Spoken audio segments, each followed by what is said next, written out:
नमस्कार. बोरिवलीच्या आयसी कॉलनीच्या जस्ट मागे 1500 वर्ष जुनी लेणी आहे. ती तुम्ही कधी बघितली आहे का? चला आपण बघूया.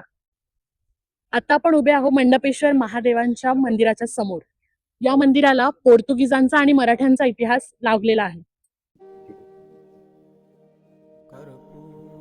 1739 मध्ये थोरले बाजीरावांचा भाऊ चिमाजी अप्पा यांनी पोर्तुगीजांकडून वसईच्या हल्ल्यामध्ये मंडपेश्वराचा भाग परत मिळवला आणि त्याच इतिहासाची साक्ष देणारी ही दीपमाळ आहे.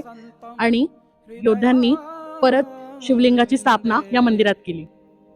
1534 मध्ये पोर्तुगीजांनी जेव्हा या खाष्टी बंदरावरती ताबा मिळवला होता, तेव्हा त्यांनी या मंडपेश्वर गुहेमधल्या प्रत्येक देवी देवतांवरती पांढरा गिलावा आणि सिमेंटचं प्लास्टर लावलं होतं. त्यामुळे आपल्याला भरपूर साऱ्या मूर्ती या भग्न अवस्थेत दिसतात. ही नटराजाची मूर्ती आहे.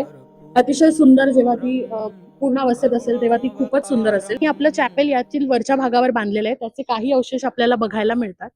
आणि त्यांनी Our Lady of Immaculate Church नावाचं चॅपेल बांधलं होतं आणि त्याचे काही अवशेष आपल्याला दिसतील.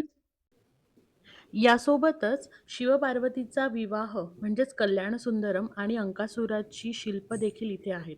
पण सद्यस्थितीत ते आपल्याला बघायला मिळत नाही, कारण परकीय आक्रमणांमुळे आणि नैसर्गिक कारणांमुळे त्यांचा अपरिमित ऱ्हास झालेला आहे.